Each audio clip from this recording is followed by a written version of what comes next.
The man was escorted into the prison, but surprisingly, he broke into a smile. He noticed there were no towering walls surrounding the place, and the guards were few and far between. Yet oddly enough, all the inmates were hard at work, and not a single one attempted to escape. While he was puzzling over this, the warden slowly began to explain.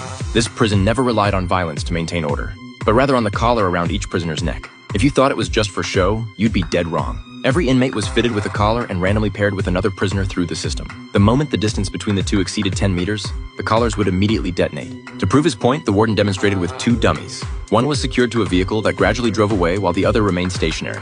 As the distance grew, there was a sudden boom. The collars exploded instantly. No wonder nobody dared to escape. Breaking out was basically suicide. Still, a thought crossed Mike's mind. What if 2 people escaped together? Could they make it out alive? But the warden's next words completely shattered his hopes. Since the pairing was totally random, nobody knew who their partner was. Worse yet, there was a white line painted on the ground outside the prison perimeter. The moment anyone crossed that line, the system would register the distance limit as exceeded, and the collars would blow. After hearing this, all the new inmates fell silent, abandoning any hopes of getting lucky.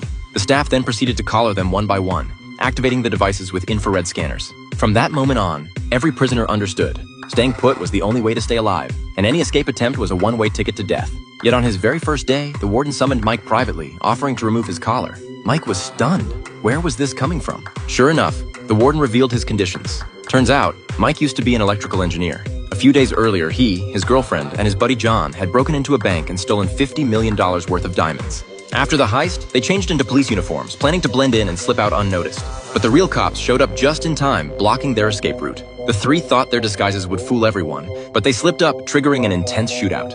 In the chaos, Mike seized a police car and took off with the diamonds. He later met up with John and his girlfriend at their agreed location as planned. What he didn't expect was that his girlfriend had already betrayed him, conspiring with John to kill him and keep the diamonds for themselves. Lucky for him, Mike had seen it coming and hidden the diamonds beforehand. The warden had caught wind of this and proposed a deal. Hand over the diamonds, and the collar comes off. Otherwise, life in prison would be hell.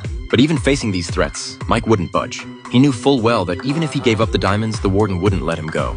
His suspicions proved right. At 3 in the morning, the warden personally led a search of his cell, discovering a box of contraband under Mike's bed. In reality, it was a setup orchestrated by the prison boss. Before Mike could protest, he was dragged to solitary confinement. In the center of that cell sat a cold metal water tank. Mike was forced inside, submerged completely in water, with the lid locked tight above him. The next day, the warden figured he'd crack and came to ask about the diamonds himself. He expected to find a broken man.